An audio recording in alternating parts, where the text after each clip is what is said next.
Call this meeting to order.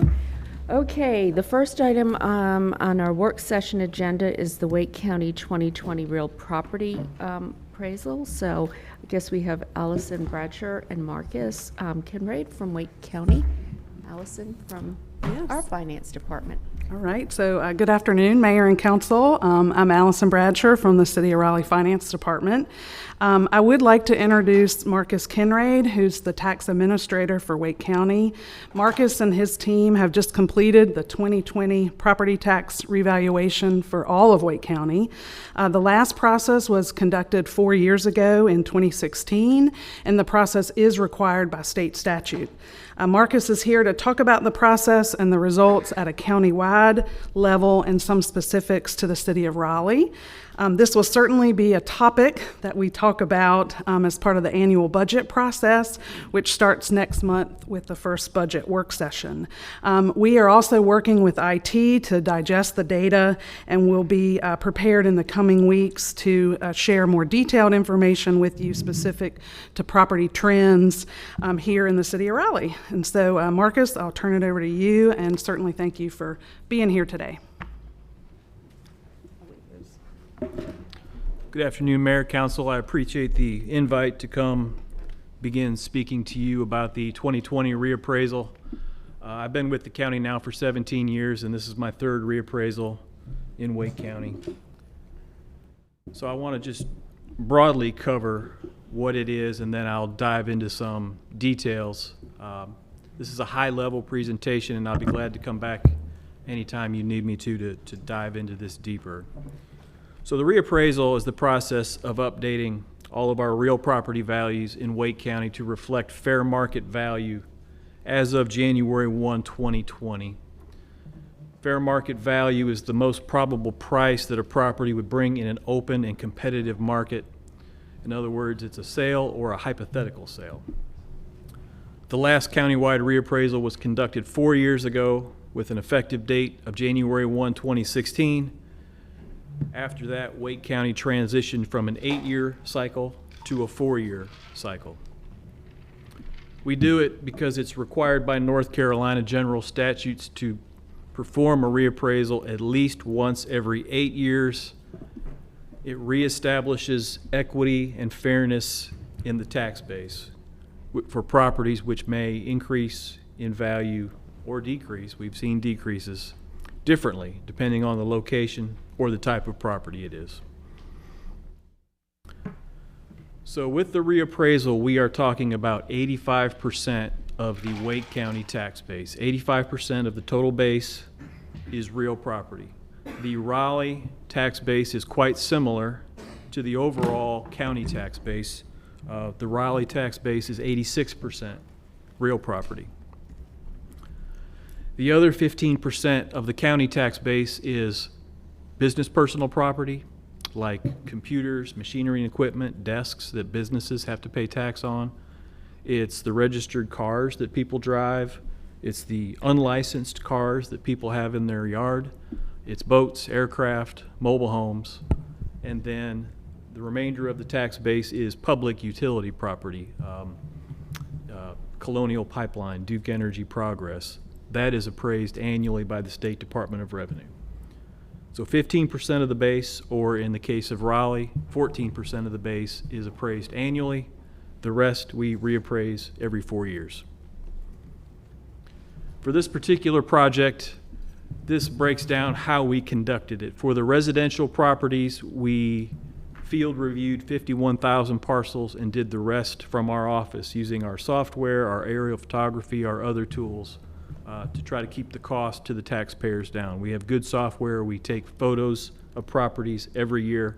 We can do a great deal of our work on residential from our office. For rural, because there are fewer building permits in the rural areas, we do like to get out in the rural areas and look at the improvements to make sure that our data in our systems reflects what's out there in the field. And then there's typically quite a high appeal rate on commercial properties, so we do want to get out and look at the commercial properties. So we do over 50% of the commercial properties in the field. For costs, we have tried to drive the cost of contracts down. When we were on an 8-year cycle, we basically worked on a reappraisal for 4 years. We didn't need to carry full-time staff for the entire 8-year cycle, so we sought the assistance of contract appraisers for 4 years in an 8-year cycle and paid them via contracts. When the commissioners shortened the cycle to 4 years, now we're more or less in reappraisal mode all the time, so we have used far fewer contract appraisers, but we added 11 full-time staff. So we reduced our contract costs, but we slightly increased our per parcel cost on staffing. But on a per parcel basis, I'm pleased to report that the cost for 2020 is less than what we spent in 2016. What does it cost the city? So we bill and collect and perform all the customer service for the city of Raleigh. Last year, for fiscal year ended 19, we collected roughly $246.5 million in taxes. We charged 0.2% for our services, roughly $493,000. In 2013, the State Department of Revenue and the North Carolina DMV took over administration of the registered motor vehicle process. For the same time period, the state collected roughly $29.2 million, and they charge a 2.5% commission, or $750,000. We did not change the commission rate when we perform a reappraisal. It's all absorbed. It didn't cost the city anything additional. So for the county overall, for this 4-year cycle, it's a 24% increase in market value, 20% residential, 33% commercial. These values are active on our website this morning. Notices are being mailed this afternoon, and I would expect our call volume to start picking up tomorrow afternoon when our property owners get home from work. Reappraisal history. This is a 28-year reappraisal history in Wake County. You can see it was an 8-year cycle up until 2020. The parcel count in 28 years in Wake County has doubled. The single-family parcel count in Wake County in 28 years has tripled. You can see the big increases in value when we performed reappraisals on an 8-year cycle in an appreciating market. 2016 was an anomaly because it followed the recession. One of the reasons that the commissioners shortened the cycle to 4 years was to try to take some of this valuation sticker shock out of the process. We'll see if that works out or not. 28 years ago, the taxable value countywide in Wake County was $21 billion. Today it's $162.2 billion. So a lot of growth in 28 years. Raleigh specific results outpaced the county results. Residential increase on average is 23%. Commercial increase on average 36%. 28% overall increase in market value in 4 years, about 7% per year.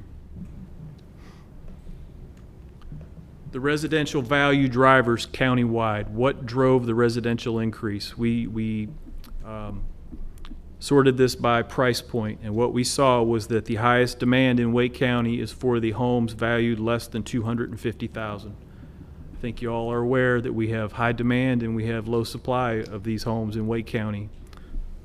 High demand and low supply drives up prices.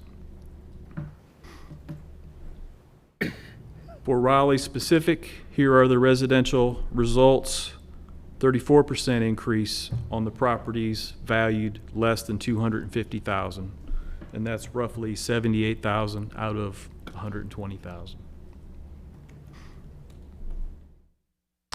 This is a heat map of the residential shift in values for the 2016 reappraisal. We were recovering from a tremendous recession. What we saw was values decreasing on residential in North Wake County, in East Wake County, and in Southeast Wake County, and shifted to Southwest Wake County. For 2020, we have virtually seeing the exact opposite. Value on residential properties has shifted to east central Wake County. And this again is largely driven by the homes valued at less than $250,000. Where that housing stock is. That's where the greatest demand for the property is. That's where the values are increasing. Commercial value drivers, hotels and apartments, once again, the market is strong. This was true even in 2016.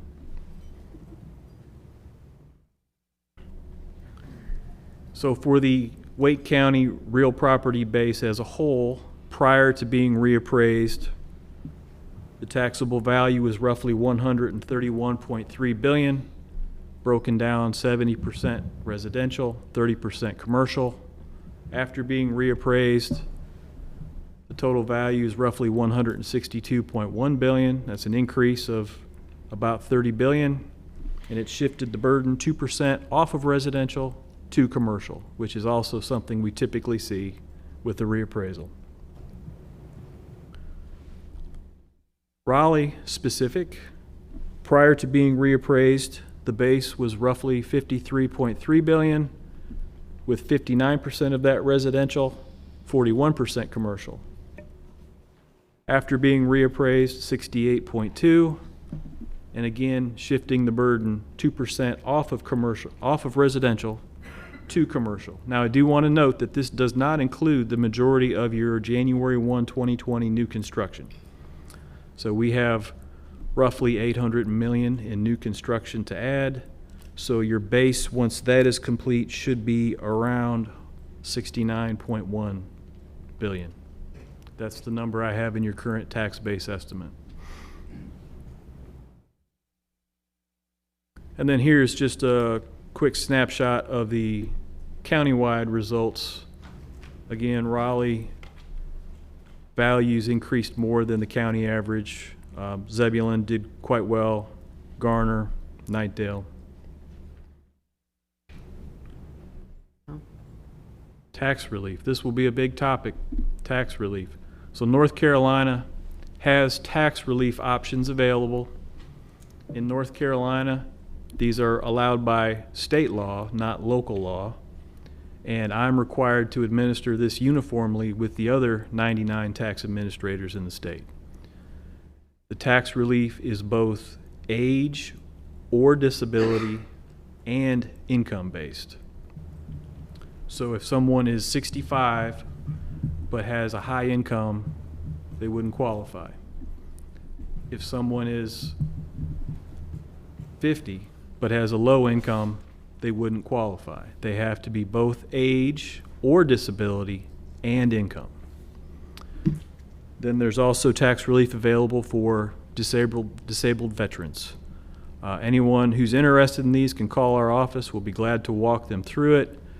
Property owners have to apply for these tax relief options, and the due date for the applications is June 1st. So the project schedule, of course, today's January 14th. The value notices are being mailed this afternoon. We will probably expect some phone calls. Well, we've already received some phone calls, but we will probably expect a lot of phone calls starting tomorrow. I'm estimating about a 7% appeal rate, which is around 28,000 appeals. Next month, the county commissioners will appoint a special board of equalization and review. This is made up of former county commissioners, former city council, retired appraisers, CPAs, farmers, people who live in the community and have some knowledge of the real estate market. They will begin hearing and ruling on appeals in April. They will adjourn from receiving more appeals on May 28th. May 28th is the last day for a property owner to file an appeal. And then you will go through your budget process, obviously, taking into consideration a revenue neutral rate and then adopting whatever rate you require. I brought some customer service cards along for you all in case you receive any questions in the public, I would ask you to go ahead and give them a card if you so wish. It gives them the information to contact our call center or our email address. It's fully staffed with experts who can respond to property owners' questions. And with that, Mayor, I'll turn it back over to you for any questions. We might need the stack of cards. Yes, ma'am. I do have one question. How do you initiate the process to appeal? Is that simply done through a phone call? You fill out information? How is that done? So the notice of value has all the instructions on it. It also has a pamphlet enclosed with a lot of details. The best way to appeal is to go to our website, www.wakegov.com/tax portal. Or if you just go to our website, there's a big green button that will take people to the tax portal. In there, they can submit an informal appeal electronically. The notice of value is also designed like an appeal form, so of course people can just fill that out and mail it back. I would really encourage people to use the online option because it will keep our costs down, and paper gets lost. So if they have any questions, go ahead and appeal, or just call and we can talk about it. Maybe they don't need to appeal. Okay. Could I ask you just a follow-up question too on the Homestead Act that allows for low-income residents and disabled to request a reduction? You mentioned you have to be 65. Now, does that also apply for disabled? There is no age for totally and permanently disabled. Okay. And then you mentioned 31,000 or 46.5. What are the differentials there? So the income threshold of 31,000 is for the classic homestead exclusion. If someone qualifies for that, then they are taxed on half the value of their home and up to 1 acre. Half the value. Above that, between 31,000 and 46.5, it's a different type of tax relief option. It's called the homestead circuit breaker. Rather than being value-based, it in essence stops tax at a certain threshold. So what would happen if someone's income was, say, 40,000? We would take that income times 5%, so I think that's $2,000. If their tax bill is greater than $2,000, they would be responsible for paying the $2,000, and then the balance above that would be deferred. Okay. And they wouldn't have to pay it until they sold it. We have 22 properties in Wake County that qualify for that. How many? 22. Because it takes either a very high value or a very high tax to be beneficial. It was really designed for beach properties, mountain properties, where the values have really skyrocketed. So this is from the legislature? Yes, ma'am. Do you know how many people qualify under the 31,000? Yes, ma'am. It's about 1.5% of the properties in Wake County, around 32 to 3,500. Mr. Branch, you have a question. I do. It has to do with your outreach. Other than, because we have some seniors that aren't computer savvy. Right. And even though they're getting their tax bill in a letter form, still may have some challenges. What other methods are there for those that need assistance in understanding their tax bill? Is the county making to reach those? So again, it's in the notice of value. It's in the pamphlet. I'm actually going out with Miss Rainey to do a road show here next month to try to reach out to people that may have trouble or need assistance in filling out the applications. Anytime I get a chance to speak to the media, I stress the tax relief options. Beyond that, I'm certainly open to any suggestions that you all might have to try to reach people. And my second question is, I know we have the Homestead Act. Is the county thinking of any other programs to help? Because in these areas that are hot during this tax season, they're in areas that we already know are facing a lot of changes, where those on fixed income have been living predominantly for years, that they just may not have the means to keep up with the rising value. Are there any other tools, or is this a conversation the county is looking to have?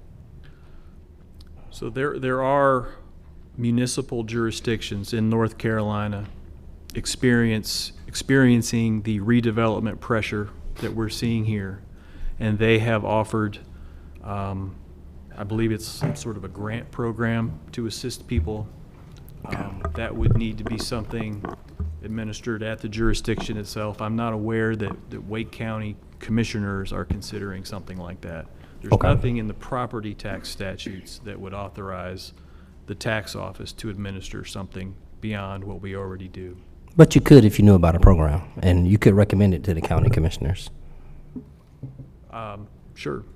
Okay. Mr. Nutt? So to take that a little bit further, so counties can have their own, can have different or their own property tax relief programs? No, They're sir. allowed to? They're not allowed No. to? No. Property tax statutes are prescribed by the General Assembly, and they're uniform across the state. Well, back to Councilman Branch's question, he was saying some municipalities have come up with some programs. I'm just saying, so legally, can they come up with, can a county come up with a different program that's just county, just for their county, that's not different? I mean, it doesn't go against what the state has said, but it's just something different and new and only applies to their county. So what I'm familiar with in the city of Charlotte, and I believe the city of Durham, is some sort of a grant program. It's not specific to the property tax statutes. It's not specific to the Mecklenburg or Durham County Tax Office. It's some sort of a loan. I don't know any specifics about it, and I think probably your staff has more knowledge of that than I do. In terms of any county doing something different, granting an exemption, that's not lawful.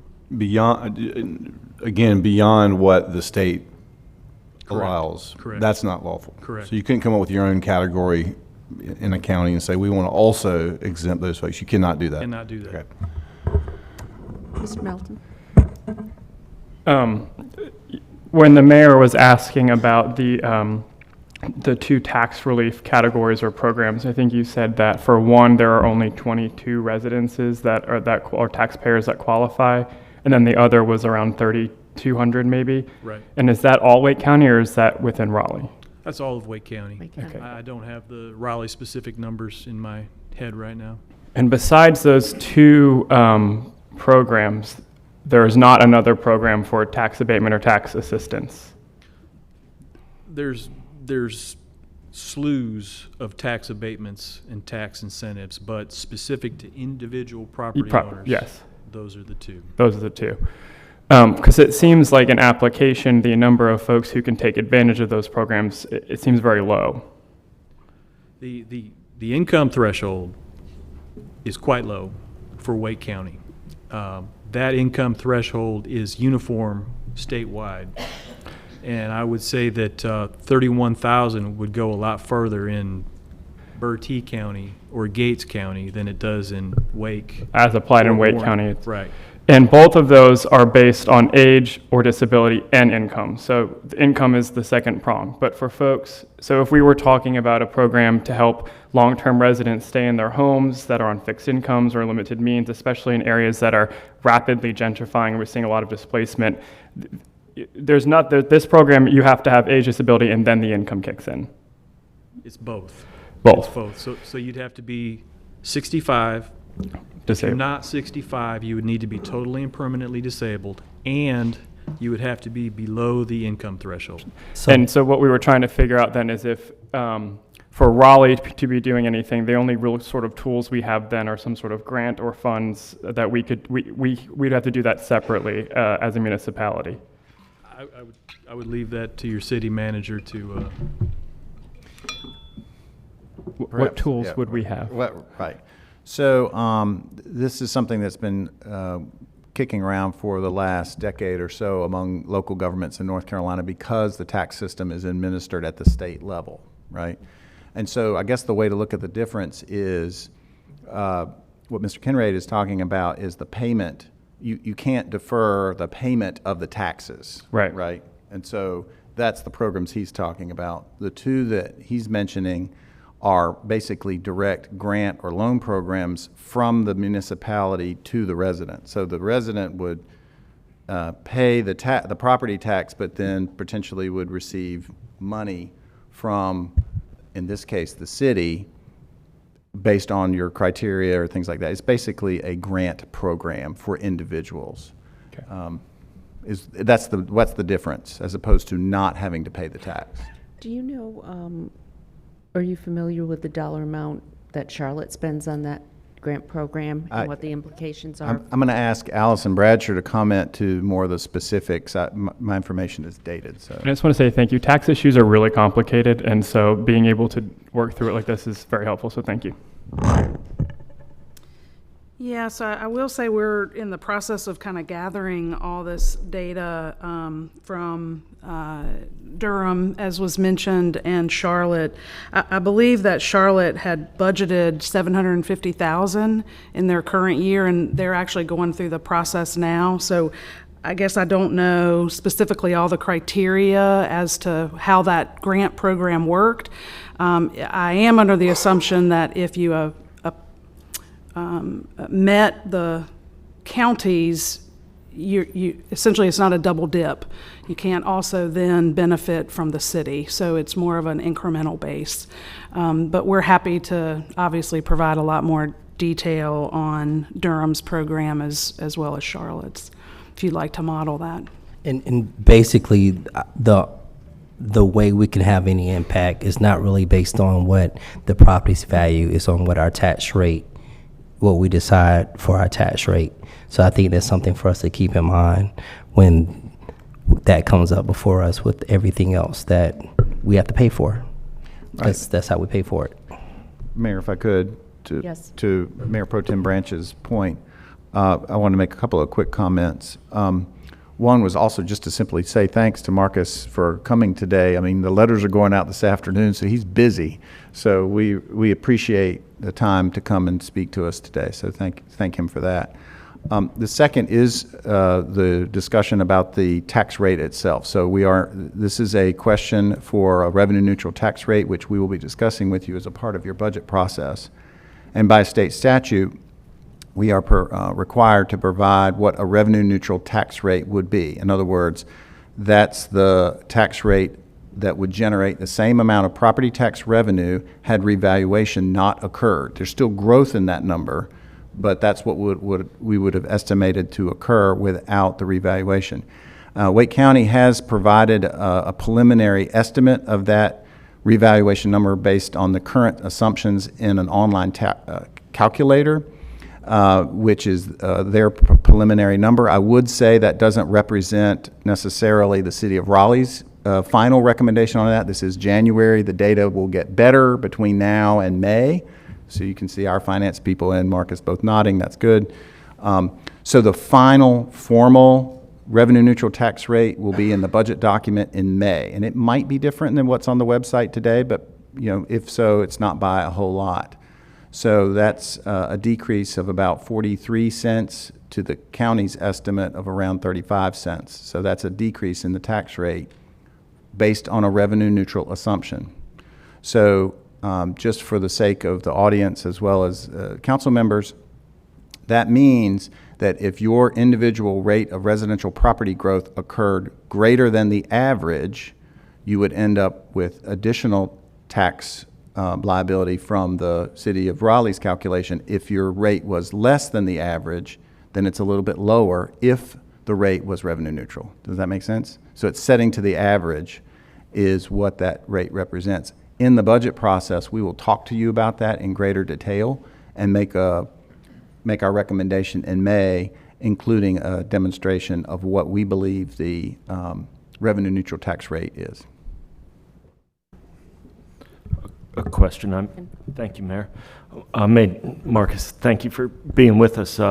curious, these income limits for these tax benefit programs, do you know when they've been last updated, or do they have any kind of automatic adjustment for inflation? They're updated annually by the State Department of Revenue using a Social Security index. Thank you. And may I? Yes. Thank you. Just one quick thing. Perhaps it's not. We can make it quick, and I can follow up offline. So we sort of got into this earlier. I just want to understand more clearly the outreach that's done. I understand that there's a pamphlet that accompanies the letter that folks receive, but for anyone that qualifies for the two programs that they could receive potential relief from, I just want to be very clear about how they receive that communication. So for anyone that's permanently disabled, the only way that they will receive communication is through the letter that they receive from the county and a pamphlet. Is that correct? And a tax bill in July. It's Okay. on there too. And veterans, the only way that they'll receive notification that they are eligible potentially for relief is through this letter and a pamphlet. Yes. And the same thing for anyone that's over 65. Yes.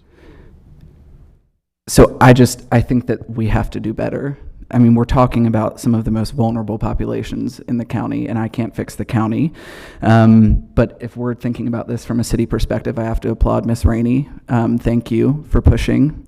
And the fact that a lone citizen is making someone from the county go on a road show to talk to people. And thank you for agreeing to go. I'm not pushing you.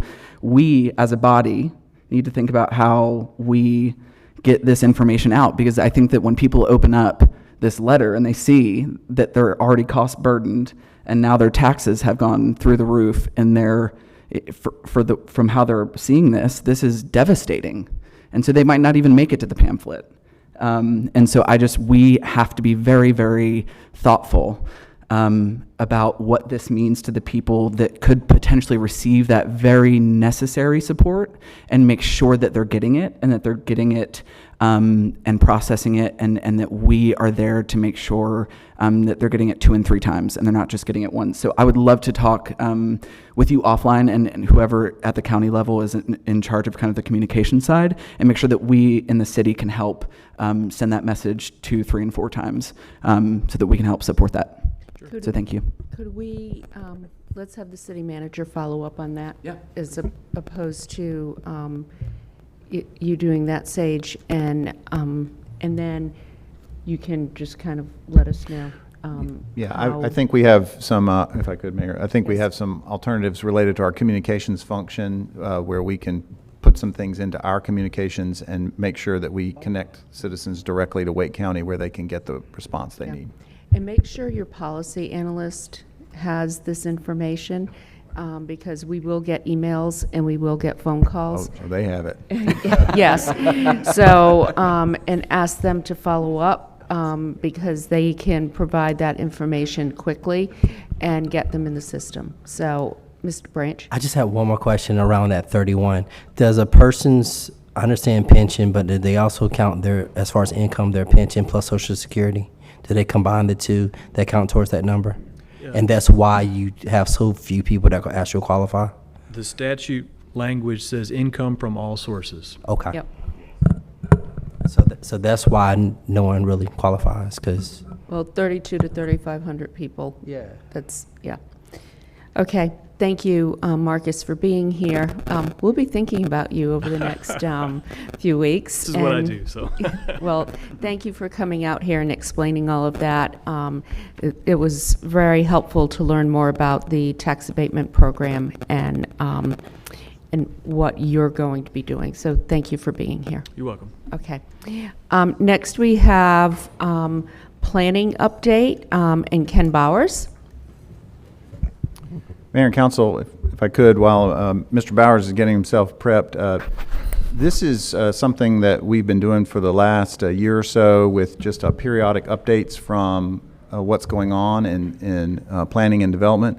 And there are no specific votes or requirements today. This is really just an opportunity to share with you their quite robust work program. and quite a significant amount of work that they're managing really well. This is an opportunity to reach clarification and understanding, and any feedback you may have, we would certainly welcome. So, Mr. Bowers. All right, thank you very much for that introduction. In the interest of time, I'm going to zip through this presentation fairly expeditiously, but if at any time you wish for me to slow down or ask me some questions, feel free to interject. So I'll start by saying that Raleigh is a city that does a lot of planning, and we've got a lot of plans on the books, and we can think of them as two things. There we have internal plans, the daddy of which is the strategic plan, a council adopted document that guides a lot of our internal work across the organization. And then under that, we have departmental business plans, and under that, division-specific plans, all of which link back to that strategic plan. But then an even larger stack of plans is our external plans that are designed to influence the outside world. And the daddy of that is the comprehensive plan, which is our big document. We just updated it, that governs growth and development throughout the city. And then we have plans that focus on subtopics. They might focus on a specific geography, they might focus on an infrastructure system, or they might focus on a topic. And we have plans in all of those categories that we'll be talking about today. I mentioned the comprehensive plan. Actually referenced in our business plan is the thing to keep it up to date. And we have just recently done a comprehensive update. It was a fairly lengthy process, but it was successfully concluded in November of last year, shortly before this council took their seats. And our goal moving forward is to make our progress reporting on it more robust. It was somewhat on hiatus while we were doing the update, as well as to take a different approach. Instead of trying to update the whole document at once, take themes such as transportation or housing or some of the other topics in it and run processes on those and do sort of rolling updates every couple of years. Any large planning document, it's important that you keep it fresh. If it gets too out of date, then people stop paying attention to it. And our goal is to keep our comp plan fresh into the future. Eventually, we'll have to do something beyond 2030, but we're still good for a few more years. All those people with Vision 2020 plans, I hope that they were able to take care of that in time. So going on to current initiatives, we have things that we call ongoing programs, is like running the rezoning program, annexation, servicing the various boards and commissions that we support, which are several. We have 13 planning studies underway, 2 studies underway in our historic preservation division, 2 major annexation projects, and our urban design center is managing 3 projects as well. And then we have 1 real estate initiative, which is to look at the reuse of the old historic Esso station on the south side of Moore Square underway. And of these, 9 have consultants that are assisting the city, but 22 of them are being led directly by the city staff. So the majority of our stuff is actually done without consulting. We're going to divide these updates into 4 categories. There's some stuff that was recently completed, either just before or right as this council was taking their seats. Stuff that's in an advanced state of work and is entering the next phase towards its march to completion. Stuff that is newly underway, and then stuff that is in our business plan to start but has not yet started. So we call that on the horizon. So Ken, can we do this, if you don't mind? When you do the recently completed projects and are finished with that, I'll ask the council members if they have any questions. Then we'll go to the next section. Are you good with that? Yes, that's actually great, because these are things that are recently done, but you're seeing them for the first time. And one of the questions is what to do with them now that we have a report that's ready to present to you. Actually, Okay. Reports which are physically here that we'll distribute at the end of this meeting. Okay, thank you. So one of them is a study of best practices for how we regulate development on hillsides. And almost every site in Raleigh, we're not in Kansas. This is not flat. It has some topography, and some sites are have more topography than others. We wanted to look at the UDO. We realized that some of the way that we have to apply measurements, such as transparency at the ground floor, were confusing when the site had a lot of topography to it. We wanted to have a system of measuring height that allowed folks to get their full development allocation under our height standards, but also didn't provide incentives to just flatten out the site with the retaining wall next to the sidewalk, creating a lot of blank spaces in our public realm. And so this study was done. It looked at best practices across the nation and has provided a lot of recommendations. Some of those recommendations clarify measurement. Some of them are more sweeping. Some of them would involve new regulations. It's a lengthy report. Likely the council may not want to move on everything that's in there, but there's probably some good stuff that would help improve the development code that's in there, and we would like a chance in the appropriate venue to go through that with you. Likewise, growing out of that study, the contract with our co-consultants was amended to include a special look at how we regulate residential infill. It's a thing that's a hot button issue in Raleigh, and when I say residential infill, we're talking about the redevelopment and replacement of homes in primarily single-family neighborhoods. So we did a best practices scan here. We also did a community survey and a community outreach process. We wanted to benchmark ourselves against how other communities have done this. One of the interesting things was I don't think we've ever done an online survey in our department that had so many responses. Over 3,000 individuals took the survey, and we had over 10,000 individual comments as part of that. One of the interesting things is that a large majority of the respondents thought that infill could be positive, but they wanted to see it to do something. They wanted it to be an alternative to sprawling development, and they wanted to see it not negatively impact affordability. And right now, the way infill is occurring is not really speaking to either of those. The detriments that were identified were less aesthetic and more functional. They included the loss of trees through development, the loss of affordability because the new houses were typically at a higher price point than what they replaced, and also stormwater impacts. And in fact, the stormwater manual is looking at this very issue right now, and this report has some recommendations on that. The industry is also interested in, can we make the process and standards for infill development, how it's reviewed and permitted, more streamlined. So again, our next steps here would be we would like at some point an opportunity at greater length to present some of the findings from this report and decide whether ordinance amendments or other policy changes are desired. Yeah. And that's the pause that you're. Okay. Any questions from or comments from council members? No? I was going to say, I guess for me, as far as the infills, as far as from council, when will you be coming back for us to really start? We are not currently scheduled to come back to you at all, so we would have to receive some direction as to whether this should appear on one of your regular agendas, whether you would like to hear it in a committee at some point, or whether you would like to get the advice of the Planning Commission as to what they would recommend we do with these studies. And this just for infill or the It's for both. hillside slopes, both? Well, it's the same potential scope of options all for of it's next gonna be steps rolled for up into both of one. them. Yes. Well, I'll read this and get back with you. Okay. Can No you maybe decision has mention, to be made today, but at some point. Yeah. can you maybe mention this, but these were requested by city council? They in were. some form? They were. So residential, or the hillside study was a little older. It was proposed in our work program, adopted in the budget, and given funding to move forward. The residential infill was initiated directly by city council. They wanted us to extend the scope of that contract to do a parallel study of residential infill development.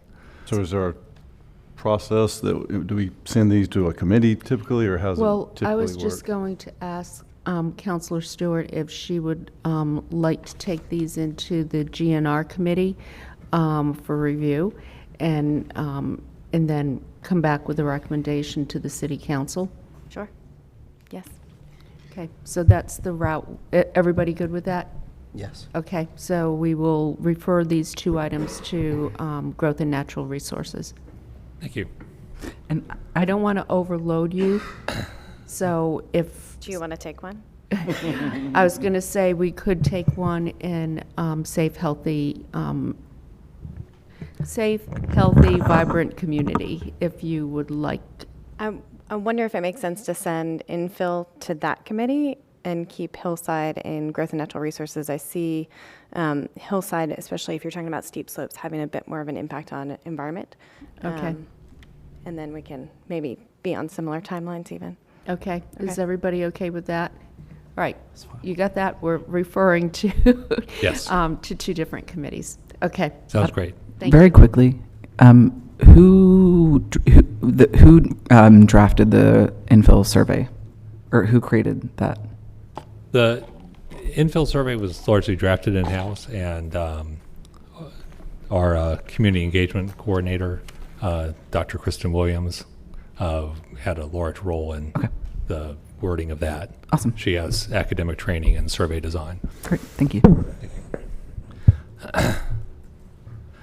And there's a fairly detailed report on the findings, which I think I would recommend to your attention. Thanks. So here are some major projects we're doing. This is a consultant-led study.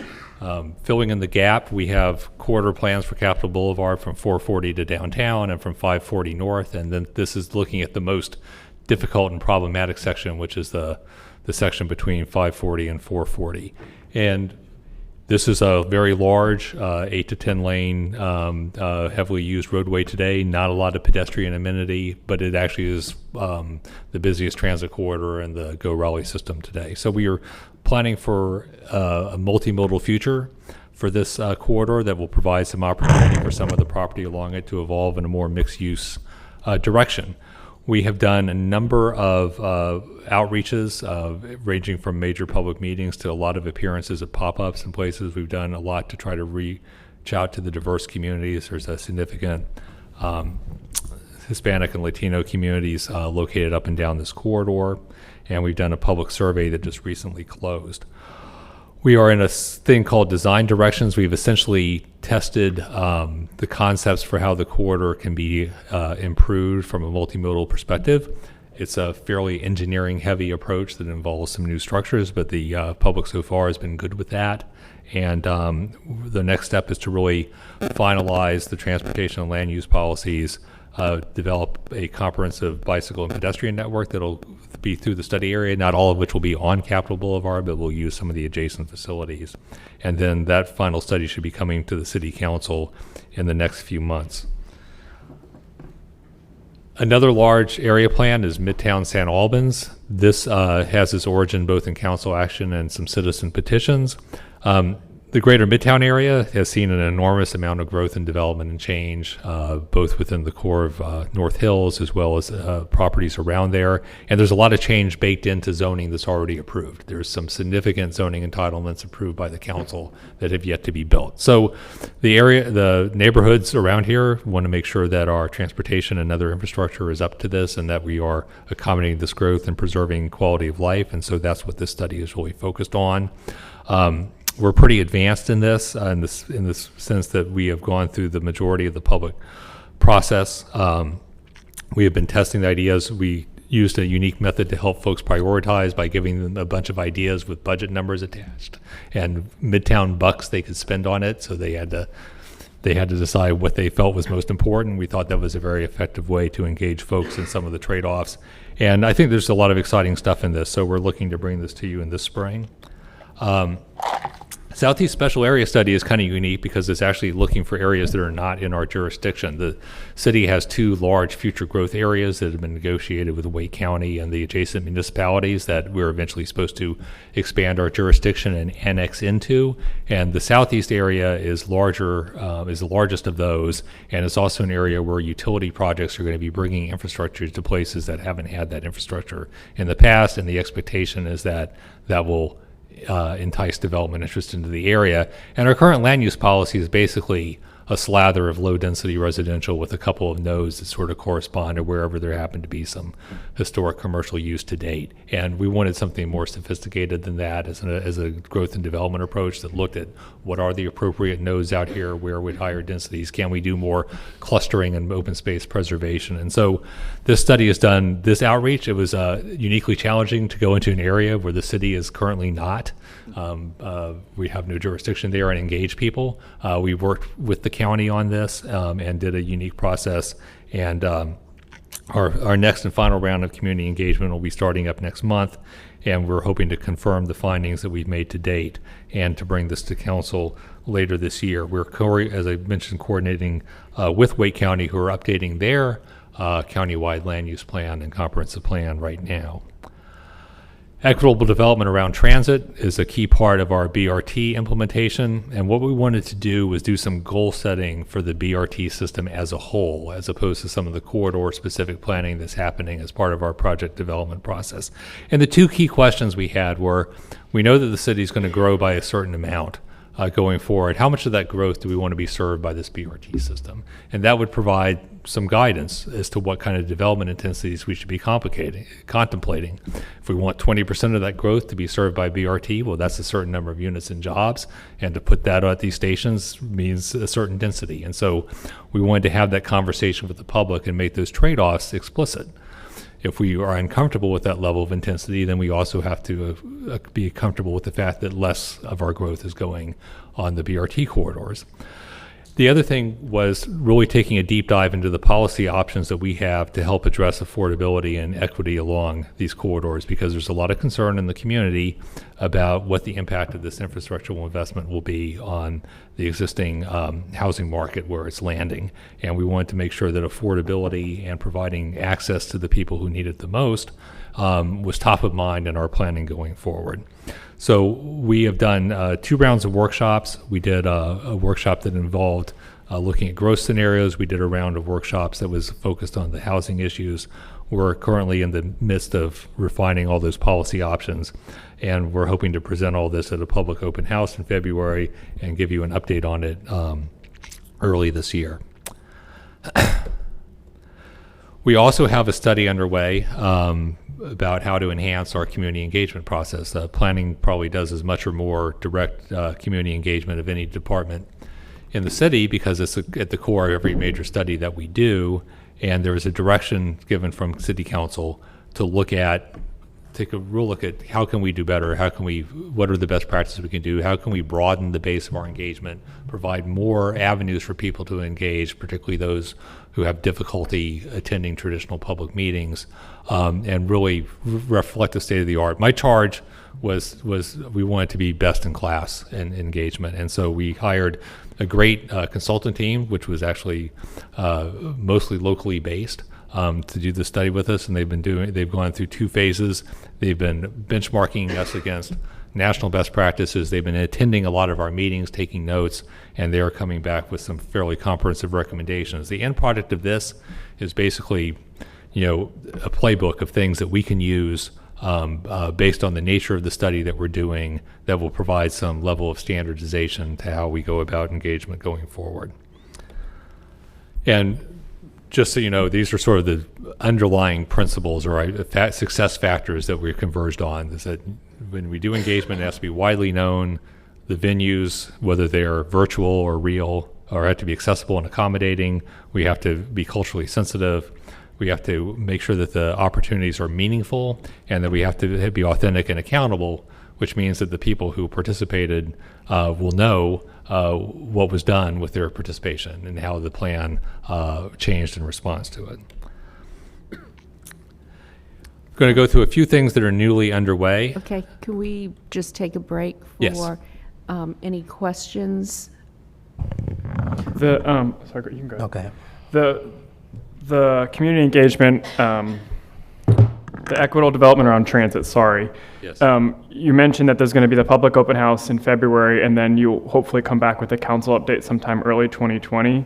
Yes. I think that this information is going to be vital to our discussions concerning any bond that we may be wanting to put together regarding affordable housing affordability. So I feel like it's going to be important to maybe get that update or information before or concurrent with those conversations. So I don't know how we can time that. Does that make sense? I think that Larry and Ken have been coordinating that effort for several months now, or actually there's been, isn't there a task force among the staff that's been looking at this for over a year? Yes. So, Councilmember Melton, your point is valid from the standpoint of the integration of affordable housing into the BRT discussion. I think what's happening is we have that integrated on multiple projects simultaneously. So you're going to get a lot of that feedback as a part of the affordable housing bond discussion anyway. In other words, you'll see that as a category. Right. So I think both inform each other. Your deadline that we will propose for making a decision on a November 2020 affordable housing bond or any other type of bond would be May 19th. So whether or not you receive the final report from this may or may not need to occur before you have to make that decision. In other words, there's a long run of those things overlapping each other. Part of what this equitable development study is doing is looking at the BRT system as a whole, and that's one of those elements. In other words, you're going to get it in multiple different ways. We can certainly try to bring that back before May the 19th, but I think this is a pretty large scope project, so we'd have to ask Mr. Bowers. And I don't want to put any extra work on folks, but some of the, I know there'll be some overlap, but particularly the results from the workshops and the online surveys, that may not necessarily be included in the housing information we receive. Is that right? So what you're going to get back on the housing piece is the various categories, and one of the categories of the affordable housing bond will be the relationship to affordable housing and transit. So you'll get some of that information there. We can bring back information that was generated from the activity into that discussion with maybe not having to bring back the whole stuff. Yeah, I think that was the intent of my question. If pieces of this that could be useful in us forming that, and during that bond discussion, if we could get that before we have to have it. We'll just pull in not this whole thing. information. Got it. Okay, thank you. Okay. And Mr. we have been running this particular project with all due haste because we felt like the results of it were very important for the detailed level planning that was happening at the corridor level. So we are working to get this turned around as quickly as we can. Yeah, I just want to make a comment that Don Belk did a presentation on the Southeast Special Area Study last night at the South CAC, and it was positively received by the community as far as getting the information, and they're really looking to be engaged in that. And I think as you talk about community engagement, looking at all venues and avenues, that as far as making sure everyone's included is a good idea, and I like those steps that you're making towards that. Thank you. All right, I had two questions. One, I wanted to know who the consultant was, who you worked with on the community engagement process.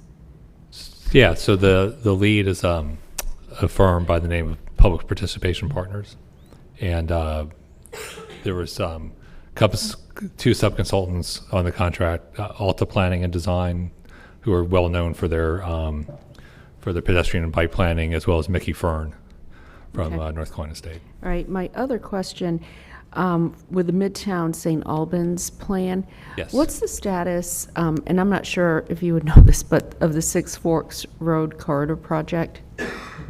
I'm not entirely sure the status of the project. I know that we have a approved plan for it. I don't know if I see any transportation staff. We'd have to get back to you with the precise dates. I know that it's in You could process, just- but when? Okay, Yeah, thank you. you're welcome. Oh, skipping ahead. Okay, so one thing that's currently underway and is a significant UDO revision to deal with how we create tiers of site plans and how they are reviewed in terms of which sections of the UDO apply. Currently, there is a sort of a minor plan called a plot plan, and then everything else is a site plan. And the threshold between the minor plan and the site plan is based on a relatively obscure parking calculation, which sweeps up a lot of stuff that most people would think would be pretty minor, such as changing out the use of an inline tenant in an old building into a site plan process, which is a problem. So this is intended to solve that problem and look at a more rational set of tiers for how site plans are reviewed and classified. So where we are with this today is that we were authorized in November to proceed with this text change. We have under contract Roger Walden from Clarion Associates is working with us on this, and we expect to have the general recommendations for what will be in the text change done by the end of this month, at which point we will need to draft the actual ordinance language, go to Planning Commission, come back to Council. We understand there's a sense of urgency on this, so we are trying to accelerate our work on this particular UDO change. The next thing, which is already in process, but it's relatively new, is a corridor study for Western Boulevard. And of the BRT corridors, Western Boulevard kind of follows one corridor until it gets out to Jones Franklin Road, and there's 3 alternatives that shoot it towards Cary. So one of the key things this is supposed to do is determine which of those 3 alternatives is our locally preferred alternative. But it's also designed to really take a hard look at exactly how BRT gets accommodated in Western Boulevard, because there were a lot of unanswered questions with that lingering from the Wake Transit Plan. And we need to identify where are the best station locations in terms of serving existing communities as well as the potential for new development. And so our kickoff happened just in November, had been delayed due to a hurricane. We had pretty good participation that day. We are doing online survey with over 400 participants. And our next meetings are planned for this spring. We're going to look at land use and urban design. There is a pending request from the last council that we are supposed to come back to you with in the not too distant future about the potential to proactively map our unused transit overlay district over certain sites on this Western Boulevard corridor. And so before that would be go into process, we would want to have a conversation about how that could happen and get your authorization as to whether you wish to move forward with that. Our goal is to try to wrap this up because this is going into the design and project development phase this summer. So as you know, all this BRT stuff is on a pretty aggressive timeline. And so we are having to do our planning on a similarly aggressive timeline. And then the last thing that's starting up, and this is currently at the phase that an RFQ is out on the street, and we'll be getting our proposals in soon, and we'll be reviewing and going through consultant selection process, is a process to look at the edges of Dix Park, and particularly the existing residential neighborhoods around it, and how we can plan for them and into what is sure to be some growing real estate pressure as the amenity at Dix Park emerges. So this is going to be, I think, a crucially important study for ensuring that the benefits of the park are equitably shared across the community. And we have accordingly designed, I think, probably the most intensive and innovative public process for it that we've done to date, because there's a lot of detailed conversations to have with the affected communities. So our hope is to go through the selection process and get a recommendation for consultant selection to you in March, so that we can get a contract executed and kick it off in May. And I believe you have received in an earlier council update, but we could re-up this, details about the public process and how we propose to organize it. And then another study, which I thought would be of interest, is our historic preservation program is doing a study to document the history of significant sites to the LGBTQ community in Raleigh. There's a largely untold history here, and what we're doing is researching, and we want to tell that history and potentially identify any local landmarks that might fall out of that study. So we have hired a historian to do this. They are collecting oral histories. We've conducted a community meeting. If there are any potential landmarks, we would need to notify the property owners. But I'm looking forward to seeing this report when it's done. It should contain some interesting things that are not widely known. Then, Okay, so any questions on what was just presented? Just one question. Have we done historic content studies for other communities? yes, we have. It's been a while. You may recall with that for the African American community, there was a large oral history project and book that resulted in a book called Culture Town. It came out in the 90s. At the time, Linda Harris Edmondson was on the commission and helped spearhead that. And there was actually some of the oral history, and fortunately, it's on cassette tapes. We still have copies of it in our office. That was the technology at the time. But Do all of you know what a cassette tape is? they're making a comeback. We're Googling it right now. Cassettes are making a comeback. I was at a hopscotch a few years ago, and they were selling cassettes, and I bought one. Band out of Boston, Speedy Ortiz. It sounded horrible, but the music was pretty good, and I still have a working cassette player and an entire hi-fi system in my house with like the big speakers on the floor. So I gotta confuse that shows you how old school I am. I love it. People don't know what sound is today. They listen to little earbuds and speakers, but back in the day, we had hi-fis. There were stores. I thought it was the 8-track on your desk. I'm sorry. Okay. Can I interject real quick and just say, that being said, that track, is there any plans to put that information, those stories, on electronic files that could be accessed by anybody? I can look into that. Thanks. We can start backwards. It's real fast. I have comments on each of these. Okay. Lucky you. So on the LGBTQ historic context study, where did that request come from? It was initiated by the Historic Development Commission. Okay. What's the timeline on that being implemented? I don't know off the top of my head the specific timeline. I believe it's supposed to be that the bulk of the work should be wrapping up this spring. Can we talk about that? Yeah, we can. I have ideas about. I think there's other ways to Councilor Branch's point. I think this is necessary and one step in the right direction. And I think that to Councilor Branch's and Councilor Nicole's point, I think that we have. Really? I was just wondering if you were paying attention.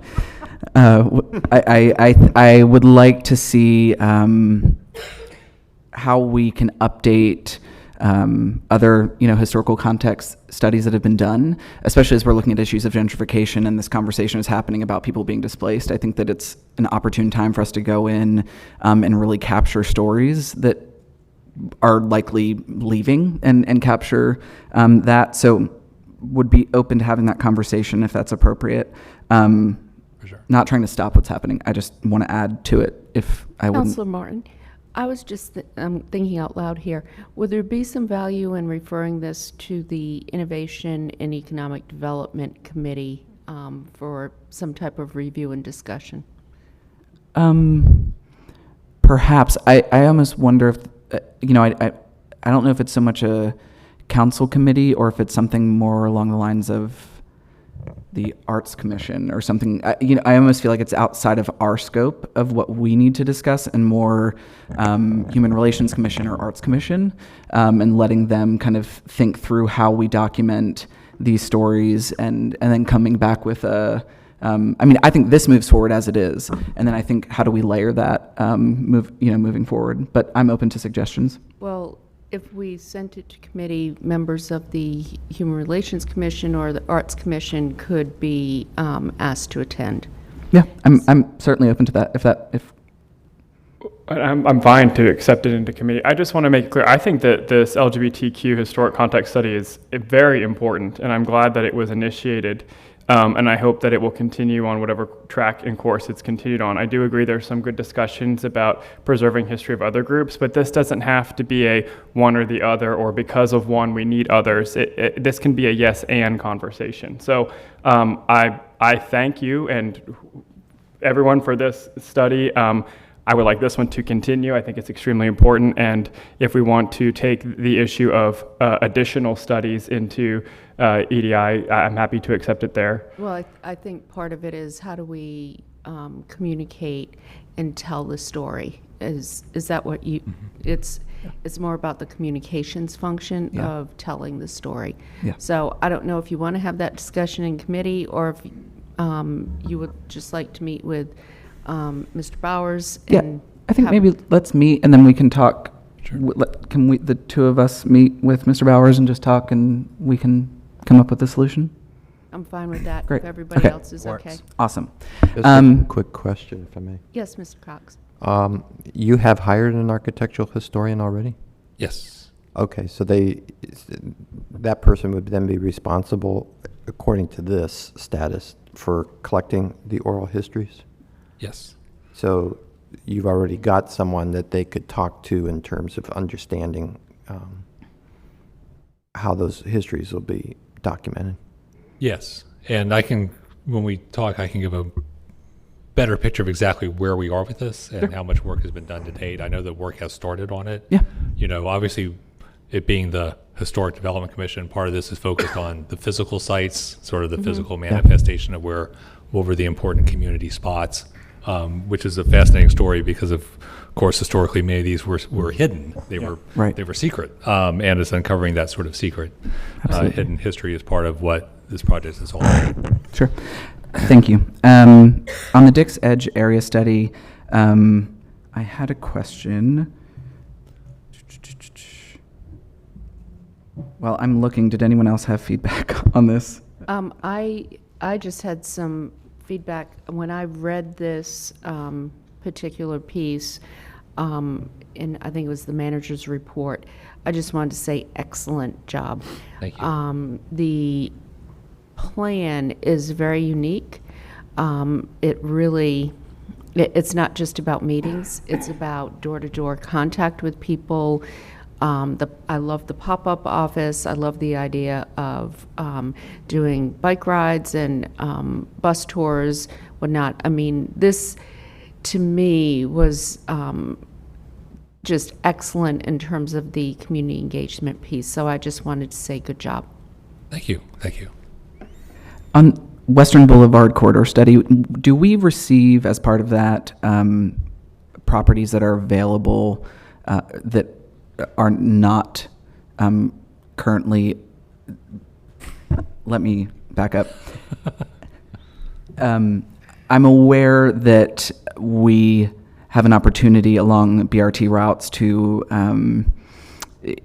provide mixed income and affordable housing to make sure that people are directly on the line. And so it would be of interest to me to understand where there might be opportunities from a land use perspective to do that. Is that something that's included in what you give to us? And is that, if my question's not clear, we can just talk offline because I don't want to eat up more of your time. Yeah, I think what you're saying is, are we looking for opportunities where sites could be put in play for Correct. affordable housing? And the answer is yes. Now, the thing is that's a process and not a report because it's always a moving target. Sure.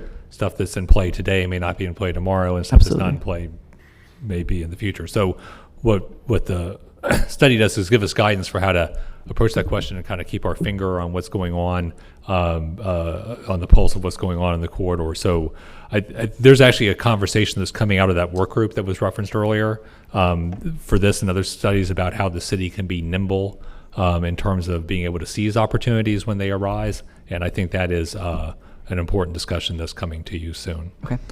Fantastic. Thank you. All right. I had one more question about the plot plan, site plan, UDO amendment. Yes.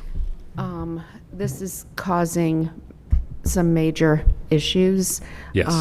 Especially with Councilor Martin and I were contacted yesterday by a developer who wants to put a coffee shop back in the coffee shop was there, then it was a jewelry shop, now he has a tenant for a coffee shop and has to go through a 6 to 8 month process with the Board of Adjustment, et cetera, et cetera.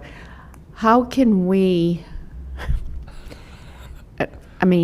how can we help resolve this? And can we resolve this outside of this UDO amendment or not? So the second question is we don't believe we can. So we think that since this is authorized, since it's in process, that our best route is to try to get this a good solid, obviously you can only rush ordinance drafting so much because you don't want to put something on the books and find out that you made a mistake. Right. But is to try to get this on the books as quickly as we can. It's been it's been a problem that the staff has known about for a long time, and we're late to fixing it, but we are now in process of fixing it. And so our best advice, at least as I stand here right now, is to try to just throw resources at this and accelerate this through the process as quickly as we can, because it is a significant issue. And you're quite correct, putting a coffee shop in an inline storefront in an old building in a quaint retail area should not trigger right-of-way dedication, all the other things that the variances would be necessary for. And I think everyone is in agreement on the substance, but this is the vehicle, probably the best vehicle for solving it. Okay, well, you also needed city council authority to move forward with the text change, so, we have it already. Yes, no, Yeah. I'm saying I'm glad that we have moved that forward. Right. What's your timeline? I'll try to go real fast. So you're talking about timeline on the text change. Oh. So again, we're now in the middle of January. That was the right answer. I'll try to go really fast. Our goal was to have. I mean, our original timeline, as it stood before this most recent issue arose, was that we would have the recommendation of what we're doing in 2 weeks. And then we would do the code drafting, and that would take another couple of weeks. We go to planning commission and come to you. What we're going to try to do is see if we can accelerate this process a little bit faster than that. But realistically, we have to send it to planning commission. If they can dispatch with it in a single meeting, we will try to make that happen. But they are going to do the review they feel is necessary to make a recommendation. Comes back to you, then it can be calendared for public hearing 2 weeks after you get it. And at that public hearing, it can be voted on. So realistically, March. our best case scenario is sometime in March. Okay, thank you. Okay, thank you. Oh, Just a quick request. It would help me and probably all the new folks if you include just these projects and reports, where they originated or who requested them, because you're getting that per each one. So just if you just include that in the future, Okay, so we know. and I will verbally include it for the next I think 3 things that we're going to talk about here. So this had its origin as a citizen's petition, and it was authorized by council and put in our budget for this fiscal year. And it was to update an existing area plan that's called Old East Raleigh, and it's essentially an area between downtown Tarboro Road, south of New Bern, and north of Martin Luther King. And the impetus behind this was that since this plan was done, BRT is on the table. Some sites that weren't on the table are now available, such as the Department of Motor Vehicle site on Tarboro and New Bern. And the market is way different than it was when this plan was done in 2006. So there was a desire from the community to update some of the guidance. And it was kind of triggered by a particular zoning petition that went away, but the notion that there's going to be redevelopment here is still very live, and so they wanted to look at that. The other one from the same budget, which is also a request of council, was a Wakefield area plan. This is up in the very northeastern reaches of Raleigh near Wake Forest, and is essentially continuing the planning that was done on the Falls of News corridor to the south, north all the way to its intersection with US 1, encompassing the major commercial and multifamily areas that are at the core of the Wakefield area. Now, both this and the prior area plan were approved for $75,000, which are sufficient to do, I think, a reasonable job for these, but also somewhat small on the small side for attracting some consultants. So what we decided to do was something we've done in the past, which was do a joint RFQ with both these studies where folks could bid on one or both of them.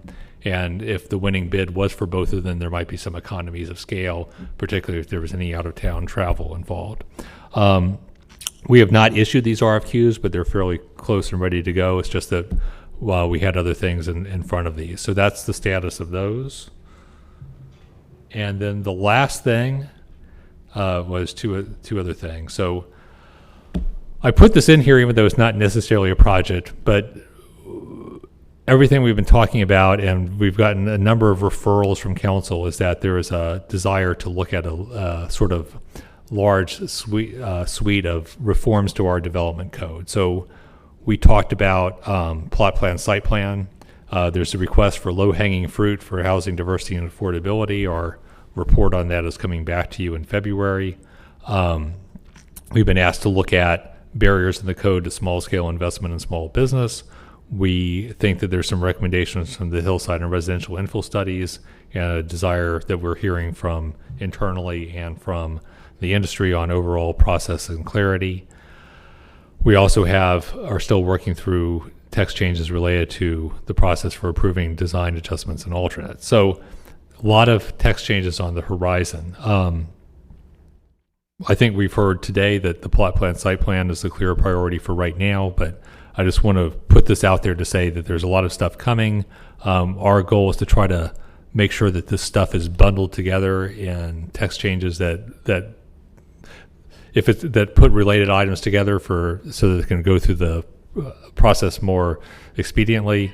But just letting you know, there's a lot of UDO related things that are on our plate right now, and we expect more. Excellent. And then the last one is we are, as we move through these BRT systems, we're going to have to start moving into specific station area planning. So we have the equitable development study that's looking at the whole system from a high altitude and doing some broad goal setting. And then we're doing project development, which is designing the infrastructure and locating the stations. And then after that's done, we have to have some detailed planning for what are the appropriate land use intensities and street networks and infrastructure for the specific station areas themselves. And that is a phase that's coming at us relatively fast. And we have put in a grant that we're hoping to win from FTA to help fund this. But we do see the need for station area planning along BRT as sort of driving our area planning agenda going forward, because there's enough of it to occupy our resources in a significant way. So we're just putting the council again on notice that this is a horizon item that's coming at us. It's being driven by the Wake Transit Plan, and we expect it to consume a lot of our bandwidth. And I'll pause because that's my last slide. Question. Councilor Knight. You put these under major projects on the horizon. So what's your definition of major? What I'm trying to get to is is it use of staff, It takes time, more than money? a couple months to do. Takes more than a couple months? Yeah. Okay. But major uses of staff time, and some of the things I put on the development code reforms are not huge in and of themselves. When you start stacking them all up together, it becomes a major component in our work program. So how many major projects do you typically have going at the same time within the department? It depends, but I would say it's not uncommon to have at least 10 happening at any given time. There's the really big ones, which are consultant studies of, big area plans. We typically might have 3 or 4 of those live at any given time. Okay. And then you add in all the other sort of more significant research studies or, major code changes or other things. And then we're up to 10, 15. And as I said, we have about 16 in the hopper right now. Take the code reforms out. The other 3 were requested by council? Yeah. Okay. Thank you. And some of the code reforms are responding to council requests, or many of them are, yeah. All right, any other questions? Okay, you're obviously busy. We thank you for being here today, Ken, and tell your team to keep up the great work. Thank you very much. Thank you. Okay, next we have presentation on the Civic Campus. I have a question for the city attorney. I have a conflict on this case. My employer, Holt Brothers, is involved with the CM at Risk team. I want to know from just an ethics standpoint, do I need to leave the table for a presentation? We're not voting on anything today, correct? So what is the proper thing for me to do? The ethics resolution and the general statutes aren't triggered unless you are actually taking action on a legislative item. So you are fine you don't have a conflict if you're just listening to a report or information. As that says if it's any council action, you shouldn't take any action that could create a benefit potentially to your employer or entity that you're a director on. So you're fine today. I do think each time that it comes up that we probably need to talk about it individually and decide, whether or not it's a situation where you might need to recuse yourself. But just getting information at a work session doesn't trigger any council action. So I wouldn't participate in any major way, but I think you're fine to remain at the table and the information presented is public information as well. Okay, well, as this moves forward, I will be sure to do that in a public and touch. transparent way. Thank you. Okay, Thank you. Priscilla? Good afternoon, Mayor Baldwin and members of City Council. Construction Management appreciates the opportunity to provide you with an update of Phase 1 of the Civic Campus project, which is the East Civic Tower.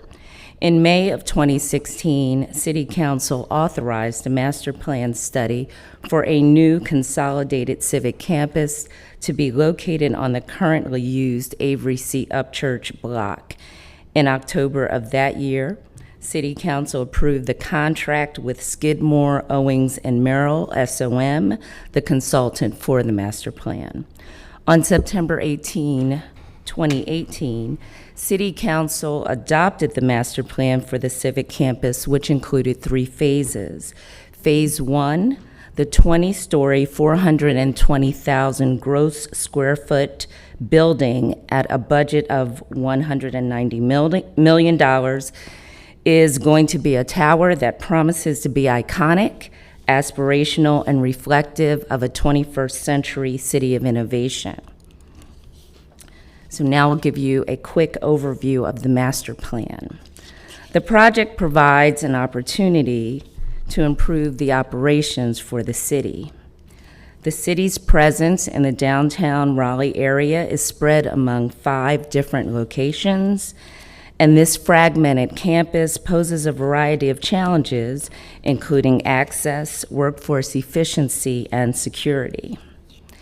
SOM identified 7 guiding principles for design that are depicted on this slide.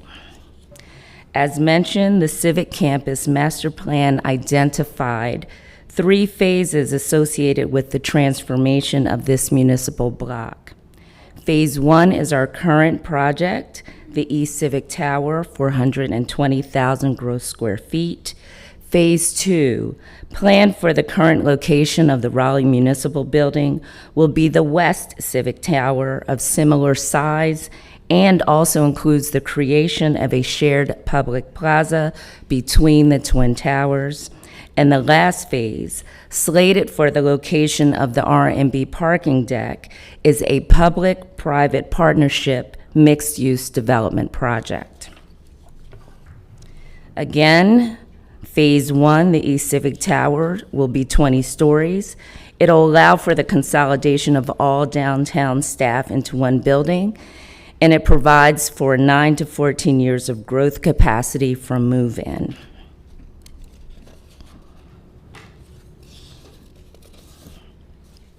The selection processes for the designer and construction manager at risk, known by the acronym CMAR, were qualifications-based processes that included RFQ solicitations and evaluations by selection committees that were multidisciplinary and representing several departments.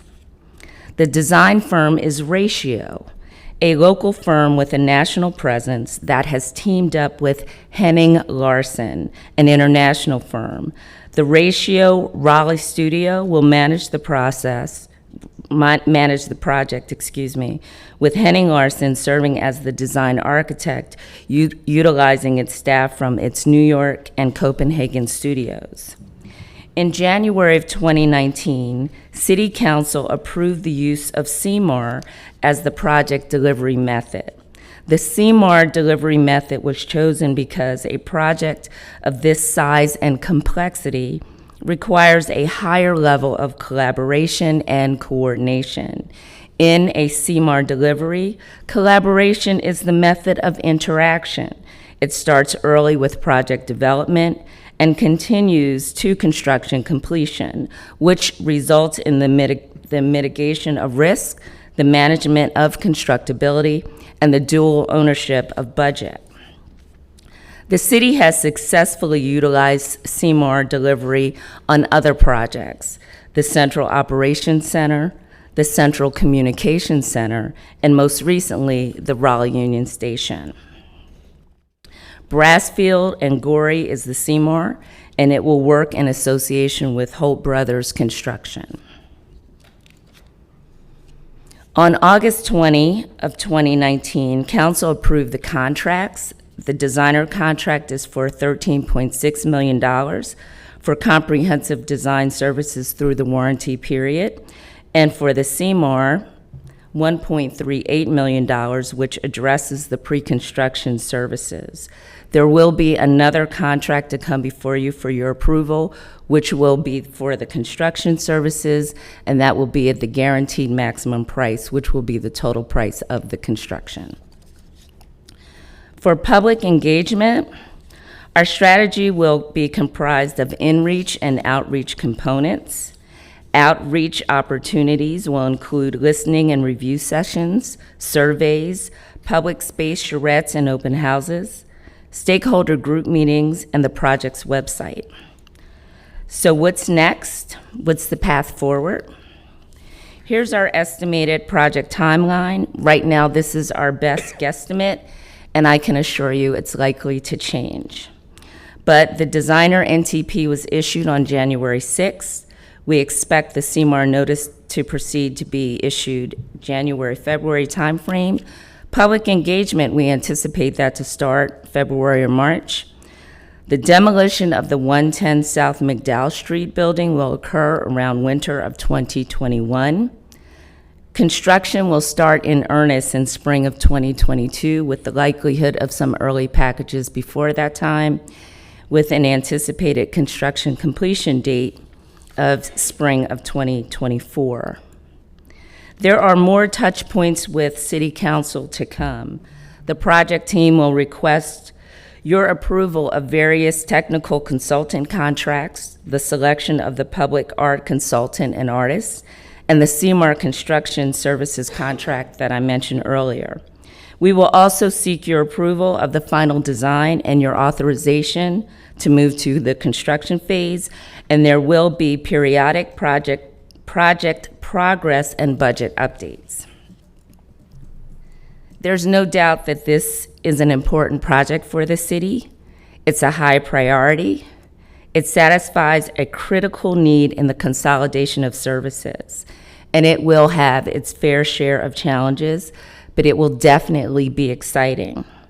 But mostly it will be transformational, because this project will be the new public city heart for the city of Raleigh. Staff is available for any questions. Okay, are there any questions of staff? We all good? Okay, thank you so much. Thank you. And I would like to take a moment, Mayor and Council, just to say thank you not only to the leadership of Priscilla Williams and Engineering Services, but really there's a pretty large interdepartmental team that works on this. And if I started saying categories and names, I'd be here forever. But this is transformational, and it is going to require a lot of support from the Mayor and Council for this to succeed. Whenever you start talking about new building space, that does impact our organization as well as the interaction with citizens. Space and design matters. And so that's a part of the design process moving forward. So we're really looking forward to it, looking forward to working with you and getting your support. It's going to be a really exciting project. So stay tuned for more. Sorry. Excuse me. Not a question, but one thing I just want to let fellow council members know that this really takes staff out of 4 buildings downtown and bring them all into one location. So that's one of the things that I think will help drive efficiency and our customer service as we move forward. I wish we could build it quicker so we could work on it right now. Right. It looks fantastic. Well, we will be asking for your feedback. Also the illustration. Yes, right. We will be looking for your feedback as well, since some of this will be your space to help manage as well. One thing I wanted to mention, and Priscilla, I don't know if you have this article or not, but I had seen an article written about new ways that municipal buildings are being designed and having it more public friendly. And they quoted the Henning Larson in that article and on several occasions, just some of the very unique things that they were doing and designing. So I can see after reading that why they were selected. It was pretty interesting. And then when we were on a trip to Copenhagen this past summer, I got to see their work at the Opera House. It was magnificent. So excited to see what happens in the future. We're very excited about the project. Thank you, Mayor. Okay, thank you. Okay, next we have solid waste route balancing. It's almost as exciting as a new civic campus building, right? Wow. Wow. It's a matter of perspective. I'm trying to get us out of here, man. We're not comparing what is inside the buildings and what's inside these trucks, are we? No, okay. I don't think so. You guys think you're helping, but you're not. Good evening, Madam Mayor, council members, Stan Joseph, Solid Waste Services.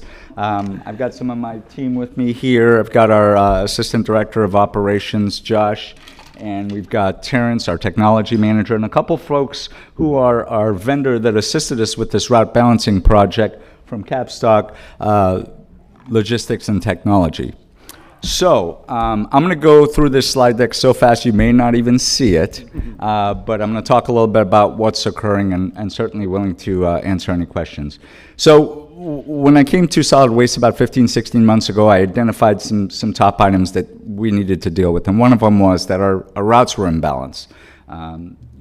We had our trucks kind of crossing over each other and just being kind of inefficient. Part of the reason is because we've grown so quickly that when we had let's say an 8-hour route, and then we had annexations and growth, it turned it into an 11-hour route, but it was only happening in certain areas. So then it went to 12 hours and 13 hours, and we added another truck. So we had some routes that were 11 hours and some were like 6-8 hours. And so we didn't really plan for that growth, and I think that was one of the first things that we recognized here was, I'm not sure how to, there we go. That was one of the first things I recognized in this department was that we hadn't done a route balancing in many years, and the result was that we had inefficient routes, which leads to all kinds of problems, which is inefficiencies, trucks being in the same area, and a lack of responsiveness to serve our customers. So we enlisted in November 2018 a consulting company to come in, and we issued an RFP, and the winner was Capstock Logistics Technology. They've done route balancing in cities like the city of Charlotte and rebalancing their routes after some time. I think the average time for a route balanced is probably about 3 years. Every 3 years you should look at your routes to make sure as they're growing that they're growing efficiently, and we hadn't done it since 2013. Plus, we're one of the fastest growing cities in the United States, so I think we should have probably looked at them a lot frequent. Anyway, we did it. It is almost complete. Some of the goals, like states here, was to balance the distribution of work, mitigate the service disruptions. I think when we look at our routes and we become more efficient, instead of having 2 trucks running over each other, we just have 1 truck. Then we give ourselves more capacity for things like when hurricanes occur, when we have staffing shortages, so we can just be more efficient. And then what we also wanted to do is when we built these routes, we wanted to build them for future growth. So let's build them with capacity so we're not doing this a year or 2 later, essentially. So this is a very rudimentary slide. I don't know why that mark is there. Let's clear. There we go. All right. So this is a very rudimentary slide. I think you can see on the left we have 2 trucks and on the right we have 1. And this is an actual movement of our trucks in a part that we optimize or we balanced. And as you can see, we've got 2 trucks in the same area, and the red dashes is kind of highlighting the fact that we're running into each other, we're crossing the same paths, we're not being efficient. And here's the section afterwards. It's not just about going from 2 trucks to 1 truck. It's also about making right turns and making sure we don't duplicate our efforts. When you think about companies like Amazon and UPS and those sort of things, they are very efficient in their routes because it's basically a profit company, and so the less fuel, the less miles, the more efficient they are. For us, it's about capacity and better service to our customers. So at the end of it, we're ready to plan our execution of the routes, the balancing of the routes, and we plan to do that and go live with our new routes in April. Now, as a result of this route balancing, like any route balancing, there is a certain amount of our customers that are going to receive day changes in their service. So they may go from garbage from Thursday to a Wednesday, and recycling week may switch off from the first week to the third week. At the end of the day, we have about 125,000 resident households, and I expected about 20 to 25,000 changes because we hadn't balanced our routes. But we were very mindful and thoughtful in the way we balanced them, and so we're only going to have about 4,000 residents affected. That's about 3% of our total amount of routes, which I think is a very good story. And so we have developed and worked with the consultant on developing a very robust and detailed and effective communication programs, very similar to the ones that rolled out in some of the cities that they worked with. So we can spend a lot of time letting our residents know and who are affected by these changes, when it's happening, and afford them some time for questions and those sort of things. But again, it's 4,000 of 122,000.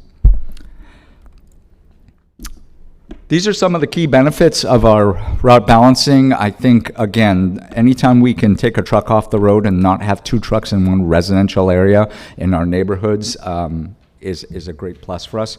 When we look at the emission reduction, CO2 emission reductions from just doing the optimization, we're looking at 569 tons a year, which is anything to shake a stick at. And I think for us, there's a lot of intrinsic values in our maintenance because we keep down the wear and tear on our vehicles. We're driving significantly more miles because we're not crossing paths and going down the same road. And, with less miles on the road, not having to be out there as early or as late, finishing up a long route in the dark of night and those sort of things. We try to come in before that happens. We improve the safety for our drivers and for our neighborhoods and the residents around. So, that was quick, right? I'm here to take any questions about the route balancing. It's one of those things that, it took us some time because we wanted to do it right, and it was definitely an area that was on the list of things we needed to address in solid waste services. So, Mr. Branch? question that came up in CAC, one of our favorite fall things, leaf pickup. Will rebalancing help leaf pickup? Are the leaves going to fall any less? And a lot of it has to do with residents feel that, hey, we just saw the truck come down and they got the leaves on this street, but we're one street over and they're still there. So that's actually a great question, and the answer is yes. And let me tell you how. So we've got, solid waste does pick up leaf and limb collection all year round, and then we kick into our seasonal service with transportation, who comes around with the vac trucks. For us, when the leaves start falling, our volume picks up significantly, and we've got to slow down and add a lot of trucks. So CAPS Tech is looking at our routes right now so that we can plan for the volume increase and then have capacity when there isn't one. And so for us, it'll be more efficient instead of just kind of having the same number of trucks out there year round when we have that significant increase in volume at a certain time of the year. Okay. I just want to really appreciate the amount of logistics and that kind of side of your brain on this project, and really commend the additional benefits that are coming out, including the decreased carbon dioxide emissions. So thank you, team. Yes. This was awesome. They're awesome. Yeah, Thank you, ma'am. Thank you. Anything else? Right. Nicole's been giddy up here. I'm so excited. I had to kick her under the table. So, I'll end this with a funny story. Let Stan and the department know that I have experience in this area. The hardest job I ever had was a summer I spent on the back of a garbage truck. My father was a longtime personnel director for the city of Burlington, and he put his children to work during the summer in the city. That may be cronyism now, but this was a long time ago when you could do that. But he didn't make sure we had good jobs. He made sure we had very tough jobs. And this was back when you were actually riding on the back of the truck and had to get off at every house and get the cans, and there was no weight limits. People didn't use bags back then, so it was a very tough job in the middle of the summer, as you can imagine, the things you saw and smelled. So it is tough work, and I appreciate the work that y'all do, and I always reflect back on that summer that was incredibly tough, but it made me very interested and also in city work and the details of city work, but also hard work is good for you. So thank you. Councilman, I appreciate that, and I'm glad you have experience because we always have Staffing. trucks that we need some staffing. For staffing. Councilmember Knight just volunteered to pick up I'd be weeds, glad so. to drive. I'm coming to see not, you. Not right. We are still on the back of trucks, actually, getting off and on. And I always appreciate council support when it comes to solid waste services because of just that very difficult, labor-intensive, hard physical and demanding work that we do. We're in front of our residents every single week. We see them every single week. And for us, that's an opportunity. And so we always appreciate the support. Thank you. Well, we also have a long history with solid waste in Raleigh because when I moved here, our solid waste officers actually came to your backyard and picked up your trash. And you became friendly with them. They would wave to you as they're going by the window. And, I think that's one of the reasons why for people who have lived here for a while, there is this kind of simpatico and appreciation. So make sure you let everybody know how much we appreciate all you do and that Councilor Knight is ready to join them on the route. Yes, ma'am. Okay. Yes, I'm serious about that. So, yes, I'll pass that on. Thank you. Okay, thank you very much. That's it. Okay. Done. Thank you, everybody, for being here, and we will see you next Tuesday for our regularly scheduled meeting. Does anybody have any comments or anything else they want to say before we adjourn? Okay. There we go.